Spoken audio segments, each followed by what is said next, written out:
we're on. Right, morning. Hi. Right. Okay, so welcome everybody. So this is day 57 of compassionate response to COVID-19, and I've got so used to saying that. Day 101. Anyway, yeah. So this is my birdie in Manchester, and member of Tree Rat and Buddhist Order. And today I've got my friend Sthiraprabha, who I'm going to be introducing and having a chat about the early days of West London Buddhist Centre. So we were friends together in the early 90s in a Buddhist centre just off Portobello Road in London, Notting Hill. We've had we've kind of come across it. We've kept in touch, and you've kept in touch sometimes. It's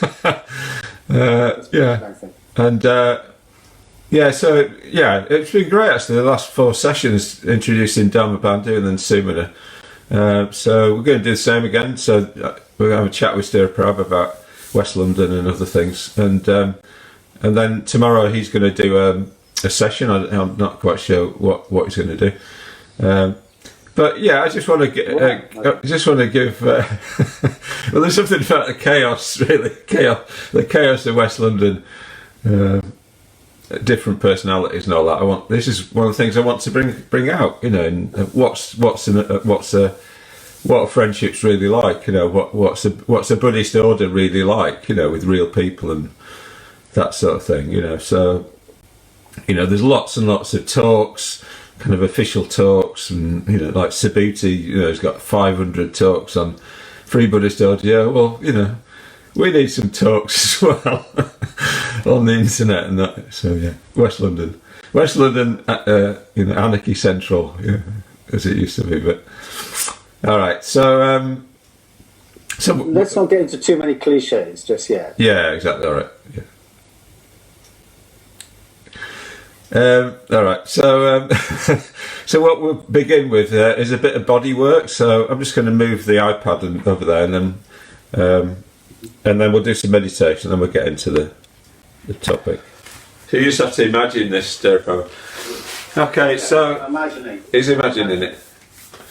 So begin by just drumming with your fingers on your skull, and being aware of how it feels for your clothes to be touching your skin.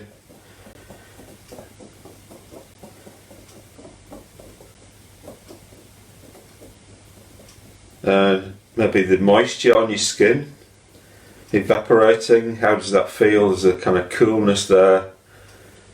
And maybe it's a different temperature in different parts of your body. And listening to the sound of your fingers drumming on your head. Can you hear anything outside the window? So just tuning into your actual experience, physical experience. And often when we're doing something with the body, it takes time, so the body works on a much slower pace than the mind. The mind's quite quick and mercurial, and the body just needs to take its time. Well, mine does anyway. So just taking your time, being patient.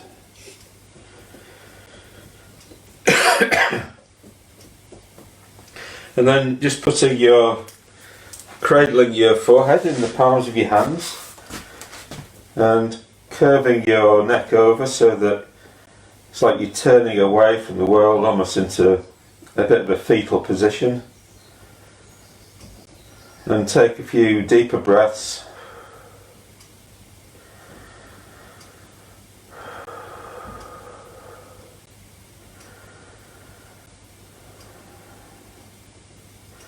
Just having a sense of holding your head in your hands. Giving your head to your hands to be held. And tuning in with how you're feeling at the moment.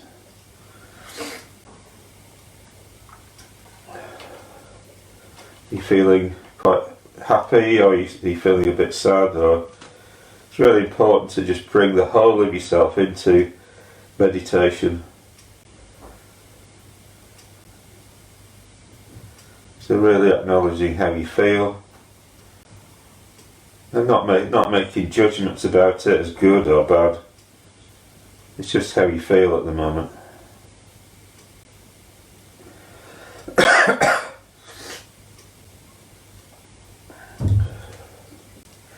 And then give your face a little bit of a wash with your hands.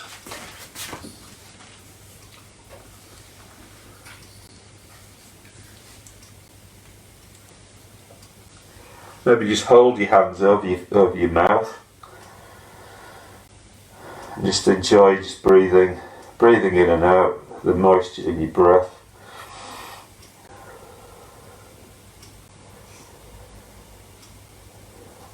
And then rub your hands together. Backs of your hands, down your arms.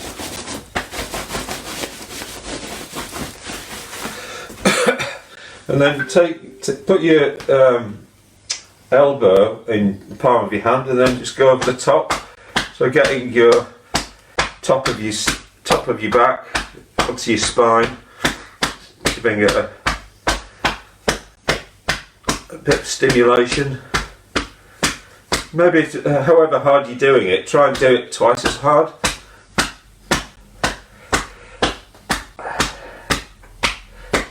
So what we're looking for is to work on the level of the body. We have to work with the body, in the body, rather than thinking everything comes through the mind. It doesn't. And the other side.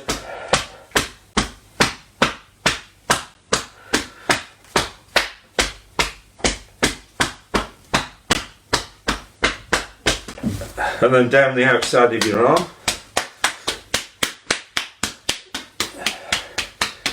And onto the back of your hand, and make it a little bit painful.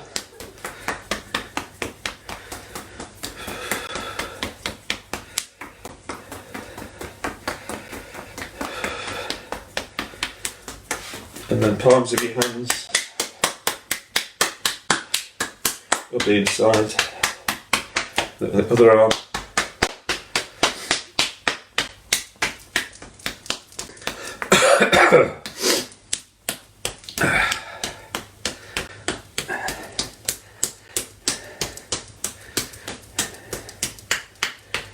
And then beating on your chest. Try and get around your collarbone, down the sides of your body.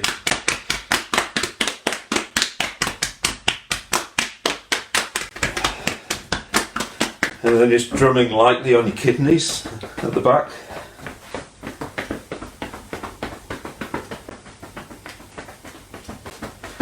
So maybe Sthiraprabha will do a bit of Tai Chi or something with us tomorrow. Attacked by the cat. Sorry? I've just been attacked by the cat. Okay. Don't panic. And then kind of more heavily on your buttocks.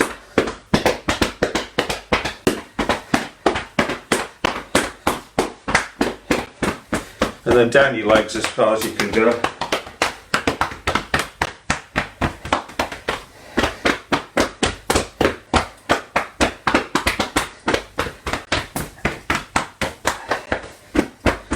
And then shake everything out.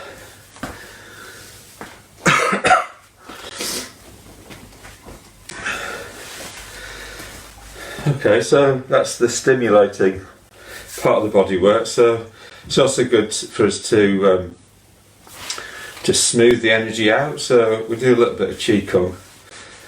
So just put your hands on your belly, just below your navel. And just wait for your breathing to calm down.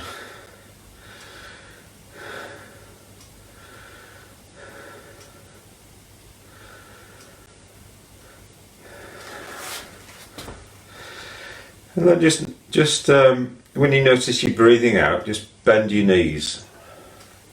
So you're taking your body down on the out breath and then bringing it up on the in breath. So down on the out breath, up on the in breath. Notice if you're not moving at all, you might maybe just stuck in your head a little bit. So we're just doing the body of the action here. Down with the out breath, up with the in breath. Just get it roughly right. Down with the out breath. And then just bring your hands to the front and then just bring them up to your chin on the in breath. Then take them down on the out breath. Turning at the hips, bringing them up on the in breath. Turning at the chin, down on the out breath. Turning at the hips, up on the in breath. Down on the out breath. Up on the in breath.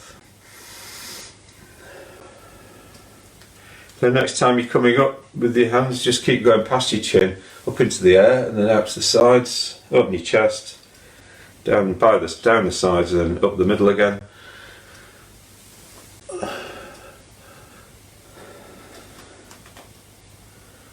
And then up the middle. Oh, and one last time, coming up the middle, opening your chest.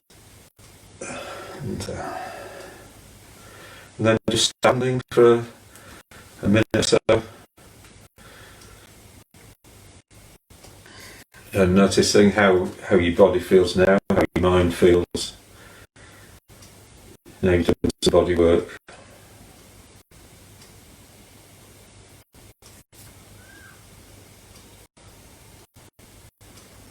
And then just moving mindfully into your meditation posture. We're going to do like 15 minutes of mindful breathing practice.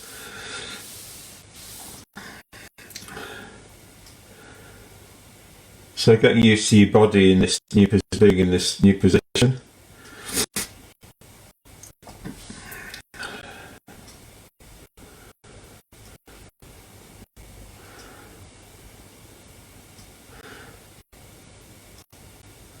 So one of the things we need to do meditation is to be aligned with the truth of things. So the truth of things is that our body is a physical object and it exists in the physical world. It has a particular structure to it.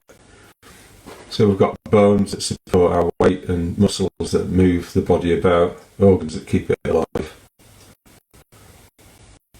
So just tuning into the reality of your own body.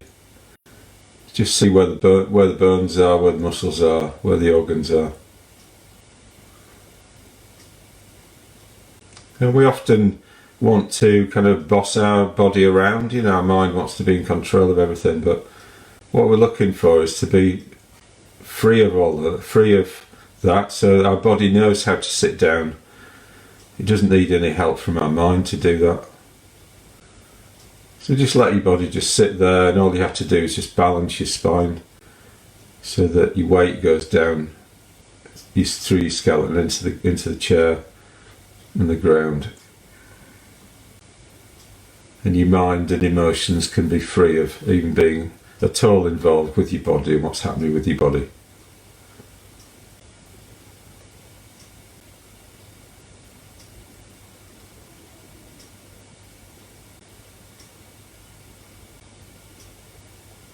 So you don't need to make any effort to hold yourself up. Your body will just do that itself.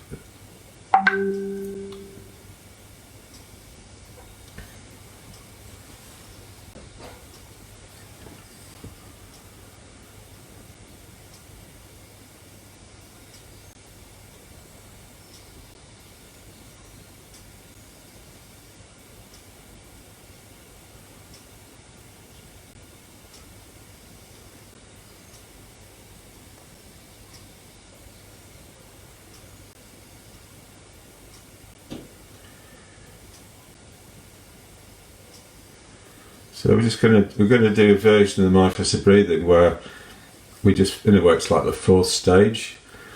So what we're doing is we're focusing on the detail in the breath from moment to moment.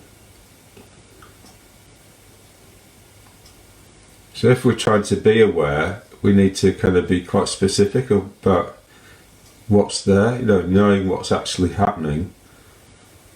So I think it helps to focus on the detail of things, of the breath.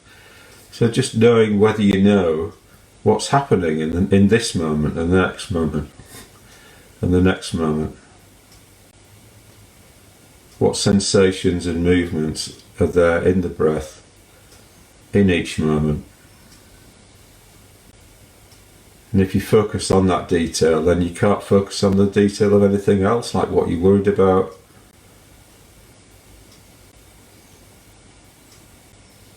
And you can get a rest from all of that.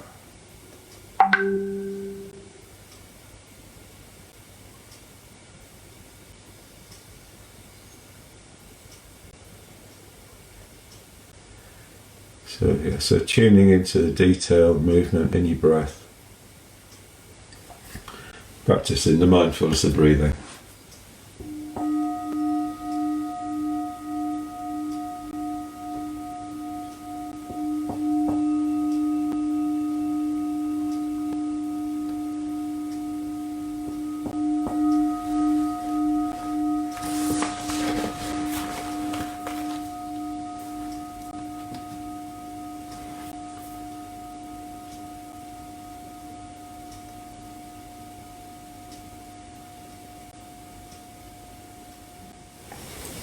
Just being aware of the detail in your breath.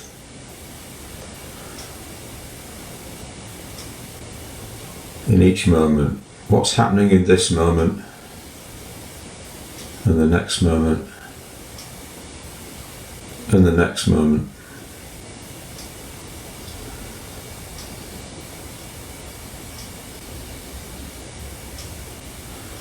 I'm just trying to keep the percentage of time that you know what's happening as high as possible.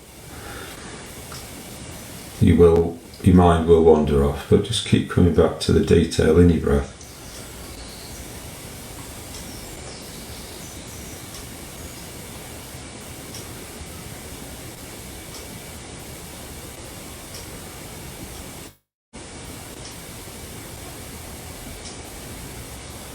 And continuing to just let your body just sit there. It knows how to sit down. It doesn't need any help from your mind to hold it up.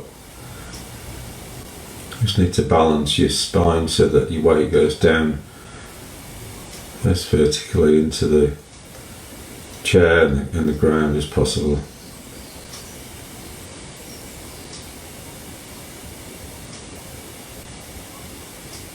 And just letting go into a sense of spaciousness around the breath, around the detail in the breath. So what's happening in this moment and the next moment.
Do you know what's happening with your breath or not? Or are you just being vague about it?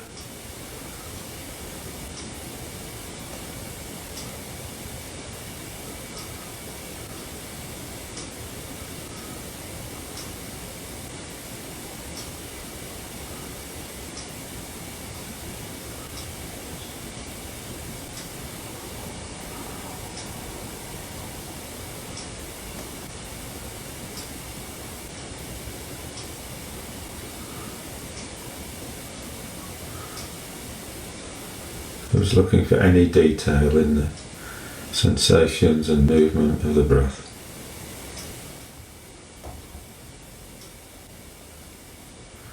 So just being aware of your breath in each moment.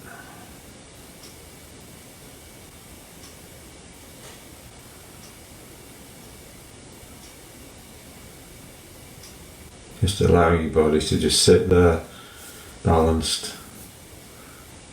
Your mind and emotions free of needing to be involved with it. And having a sense of being supported by your body.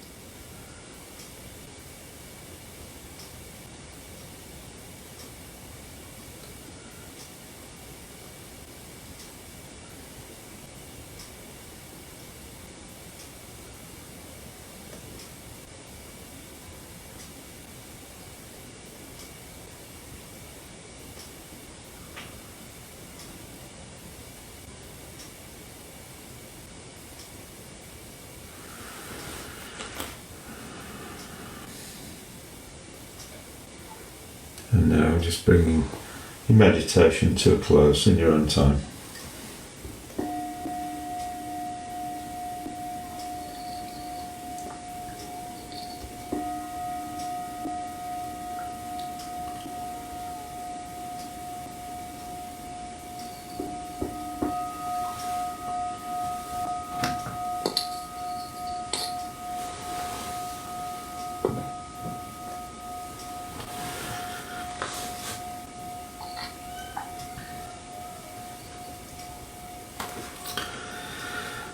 Okay, well, I hope the video doesn't cut out again. It's getting a bit irritating. The battery is really low. It might be a record if you have to keep splicing it about 4 or 5 things together. Anyway, we've got Sthiraprabha here today. Sthiraprabha was my best mate in the early 90s. So we were around West London Buddhist Centre together. What year did you first come along there? Well, I had an interesting history, which is, I think, for me, the order, at least the early part of the order, was the Mediterranean and Portobello. So actually, I was in Catalonia waiting for my brother to get married, and I was there for about 2 or 3 months. Not much to do, and I found a book, obviously my sister-in-law's, Yoga for Women. So when I got back to London after, I think, almost 3 months in Catalonia, hanging around for all of the sort of Spanish bureaucracy that let my brother get married, I thought, I'm going to keep this yoga up. And you probably don't remember, you must remember Time Out. So I looked in Time Out, and the cheapest yoga classes were in the Baker Street Buddhist Centre. So that was 1983. So I went along for classes there, and I think at one of the weekends, Ananda Jyoti, I think, was the teacher. That was the first time I ever meditated. So I go back to Baker Street Buddhist Centre. I remember doing a puja there, and it absolutely freaked me out. I'm never going back there, all weird. I'm not ever going back.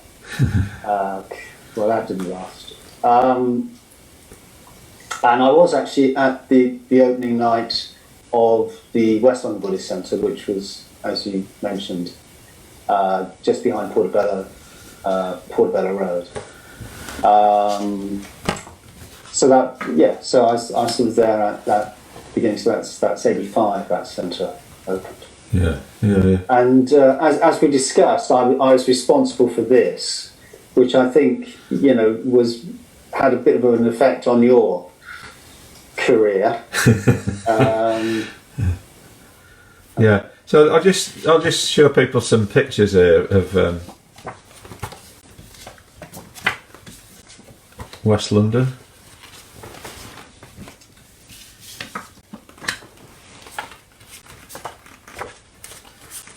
So West London Buddhist Centre was down a little cul-de-sac, about like 1 block away from Portobello Road, and near where the Electric Cinema is. So in those days it was, it's quite. In a way, it hadn't become gentrified by then. It was still kind of like market. No, it's kind of on the edge a bit. It was a bit on the edge, yeah. And it was kind of You near. wouldn't want to go into any of those pubs. Eh?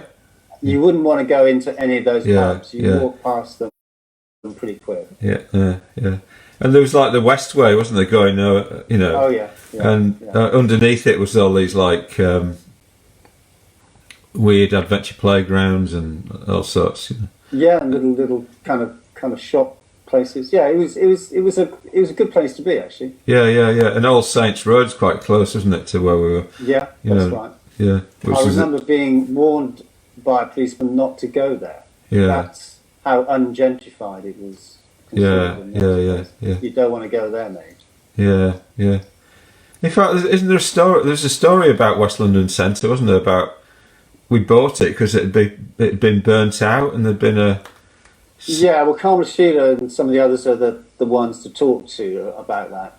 I can't remember the name of the band, but there was a band who'd been there and it got burnt out and somebody died. And this sometimes is the ghost story when some people say, have you ever experienced a ghost?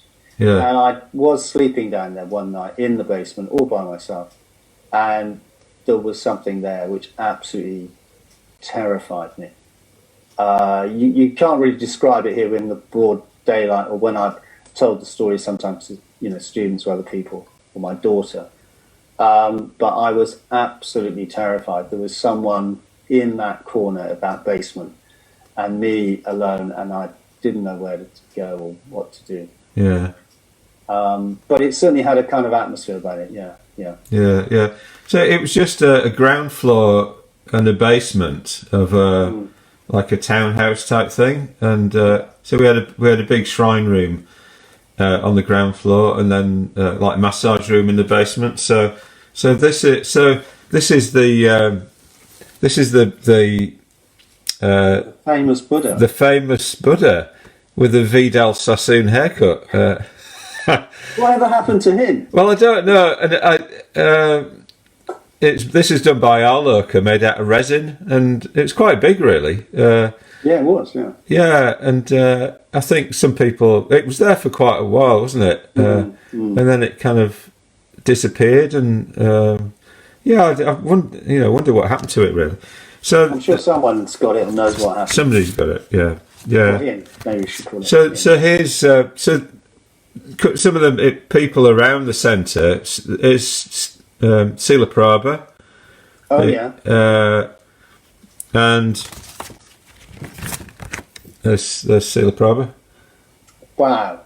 So she used to did the massage stuff, and right. So my first ever contact was on an open day, and Paramanda led a meditation. So there's Paramanda this is on a retreat. Gosh. And that's Dave is now ordained as well. So. Oh yeah, he is. Gosh, and all that hair. Yeah, I remember him. Yeah, he was on Facebook. Yeah. Yeah. So me, you and Dave used to do a lot of the helping Paramanda out at the Buddhist Centre and doing posters and stuff. A meeting about whether to put whatever it was. What was it? A door on the cupboard or something? Yeah. I just sort of remember that sort of happy amateurism, and thinking of here with all the attempts at moving. I think I was much better and much happier at the sort of happy amateurism. Yeah. Trying to really organise a real life. I think for most of us being slightly misfits, being let loose on a Buddhist centre, especially one there, just behind Portobello Road, was a great opportunity, really. Yeah. I mean, I think when you look at what's happened to people from West London from those days, the people have kind of like, in a way, it was a bit anarchy central, wasn't it? So people there are lots of writers and artists and stuff.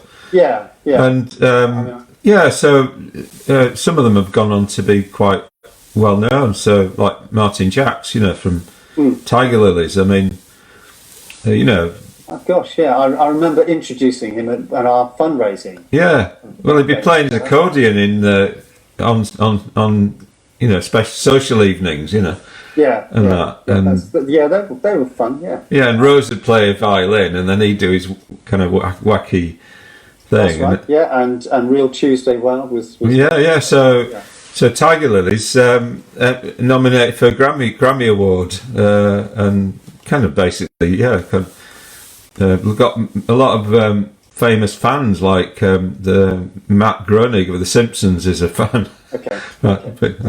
Anyway, so out of West London, there's been that kind of people doing their own path, really, maybe a bit more artistic. I think one thing I would say, I'm just going back to how sort of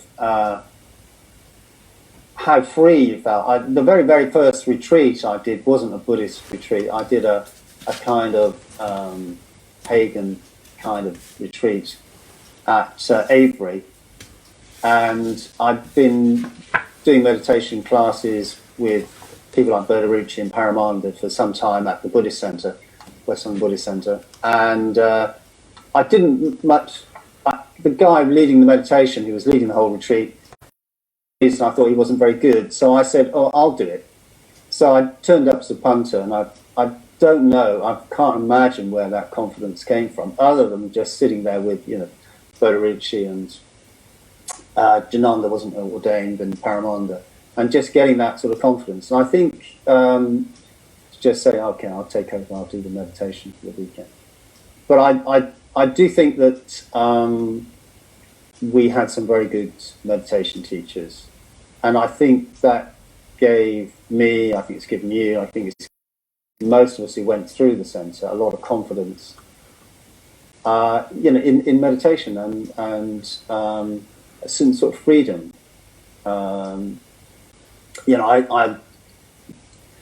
It's 9.5 years since I've been here. I've done nothing really in terms of the order for 9.5 years, apart from funerals, which maybe we'll get on to. But before that, I was working with Padmapani, who I also met through West London, and being part of his meditation team at Buddhafield. And I wouldn't say it was a great broad sample, but I did feel that quite a lot of the people coming along, they'd learned to meditate in centres, but they hadn't quite been given, I don't know, sort of confidence that I think was interwoven with what we've got at West London. So I think we were very fortunate in that. Yeah, so here's a picture of who's going on, and what is that? It's Vajradeepa there? Oh yeah, I remember that. That was one of our sponsored walks. I think that's something else people can't quite, or maybe it's coming back, need to take into account, is that it was run on a shoestring. So we had to have things like open days and sponsored walks, and even a bit more formally when I had gone from the fundraising committee, which was sometimes just pronounced as the fundraising committee, because it was, I think, about creating interest as much as trying to get more money in. But in the 90s, as an order member by then and on the council, it seemed as though every other meeting would council meeting would include some sort of item about, should we close the centre because we can't keep it going? Should we just hand it over to the London Buddhist Centre? And that's the electrician, and I've got to go. Okay.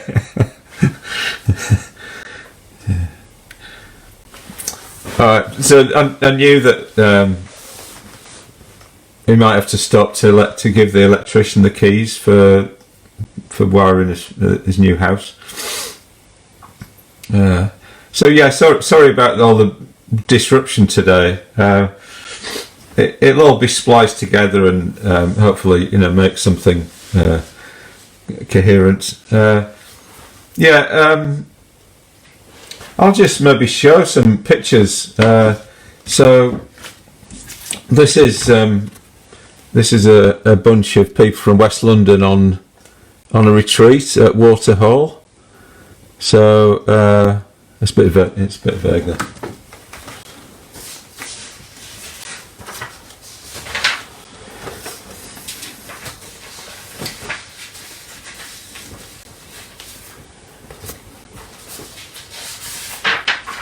Yeah, and so Sthiraprabha, me and ex-Dave, we helped out quite a lot, and so here's a poster I did for managing stress in the city weekend at Covent Garden Centre. Sorry about that. I'm just filling in. So I did all these coloured posters, like made them more and more exotic, In fact, they went into 3 dimensions, my posters, and I did a mural painting in the backyard. That's right, yeah. Yeah, which it's kind of like, yeah. And I don't think anybody sort of said yes or no. You just sort of, I'm going to do a mural. No, I said I was going to do one thing. I did something else. Oh, right. Okay. Yeah. But I was just thinking, if there is a kind of, theme, which is also something that's in my mind because of huge changes in the kind of way I'm working, is that we're trying to be very professional. I think it's seen as a good thing. I don't just mean in the movement, but all institutions are aiming. Excuse me, quite a few stairs. Are aiming at kind of professionalism, and I think there is a real need for a certain sort of amateurism. I mean, I'm just thinking in terms of teaching meditation, and then moving into my job now, teaching English. Sorry, I completely lost the thread. Yeah, we're still on. Amateurism. Yeah, you're talking about amateurism. Yeah, but I just think there's a danger that kind of freedom, that sort of amateurism, that you're doing it because you love it, can be lost. Yeah. So I suppose if I wanted to make a theme, that's the theme I would come back to. Yeah. And so often institutions have to refer to third parties. Yeah. For certain sort of validation, whereas I think, although that's obviously useful in some ways and necessary in some ways, it can lose a lot of creativity, and not just creativity, but also, I suppose, responsibility. If you can always refer to a third party. I do remember one of our little community meetings, which were very irregular, you referring to Steve's wall of silence. And I didn't really understand what you meant, and it was I thought it was quite a brave thing for you to do and to say. And I think it said something about your sort of integrity, that you wanted to bring this to mind, to look at just the way I was, and frankly still the way I am around people. And I am reminded of that, Steve's wall of silence. Well, I don't remember this. So. Well, there you go. You see? I mean, you almost changed my mind, changed my life. Except, of course, the mind is very resistant to change. because I think I was completely unaware of how unaware I could be of people, Okay, yeah, yeah, how stuck I could get and do get in my little mind, really. yeah, And a few years ago, I did tell that story to my wife, and she just nodded, yeah. You know, it's still there. yeah, That wall of that, you know, that wall of silence, that kind of cutting off, really. So, and I just thinking about friendship. I do think of you as someone with a lot of integrity, actually.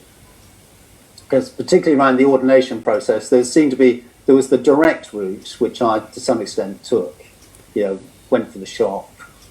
I just did the minimum number of retreats. Like a well brought up lad, I think I knew roughly what to say and how to manage myself.